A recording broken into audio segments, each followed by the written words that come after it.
In an emergency, we all know the three numbers to call, 911.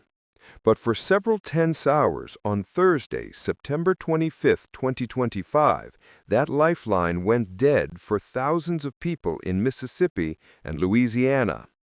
The first warning signs came around 1:30 p.m. Callers heard nothing but silence or a dead line. By 2 p.m., authorities realized the outage was widespread. Dozens of counties in Mississippi, including the capital Jackson, were affected. In Louisiana, New Orleans, Baton Rouge, and other population centers were also cut off, according to Good Morning America. With 911 down, police and fire departments rushed to social media, posting 10-digit backup numbers. The public responded, but the sudden flood of calls strained those alternate lines as well. WLBT in Mississippi reported that some non-emergency systems nearly collapsed under the volume. So what went wrong? Officials quickly ruled out hackers or sabotage. The culprit was far more ordinary, yet just as dangerous: multiple accidental cuts to AT&T fiber optic cables, including a major break in Mississippi. That single incident triggered a domino effect across the region. To understand how one severed cable can silence an entire emergency network, think of 911 as a giant web. When you dial, your call travels through buried fiber lines to a public safety answering point, the 911 call center. Fiber optic cables are bundles of glass strands, each thinner than a human hair, that move data as pulses of light. They're incredibly fast and efficient, but they're also physical objects.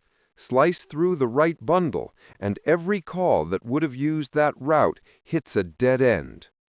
AT&T acknowledged the break and dispatched repair crews immediately.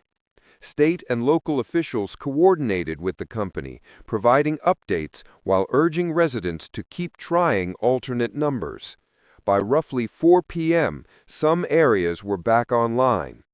Between 4:45 and 6 p.m., officials in both states confirmed full restoration. Mississippi Governor Tate Reeves announced the all clear in a social media post. The outage wasn't uniform. In some places, landlines still reached 911 while cell phones failed. In New Orleans, calls from certain carriers went through, while others, ironically including AT&T's own FirstNet service for first responders, did not. The patchwork impact highlighted a technological divide that's been simmering for years. Take Livingston Parish, Louisiana. Officials there said their 911 never went down because they've already upgraded to Next Generation 911, or NG 911. Unlike the older analog system that routes calls over a handful of physical lines, NG 911 uses a digital, internet-based network designed with more redundancy.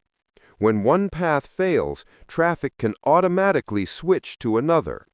Thursday's outage offered a real-world case study in why many states are racing to adopt the new standard. By early evening, the crisis was over, but the questions it raised remain. Fiber cuts are usually accidents, construction crews digging in the wrong spot, or a backhoe hitting a conduit. Yet a single mishap sidelined emergency services across 2 states. As our infrastructure grows more complex, so do its points of failure. The lesson is simple. The invisible networks that keep us safe are only as reliable as the physical lines, protocols, and backup plans behind them. Thursday's outage lasted a few hours. The next one could be longer or hit somewhere less prepared. Upgrading to more resilient systems like NG 911 and protecting the miles of fiber in the ground may be the best insurance we have that when you dial those 3 familiar numbers, someone will always pick up.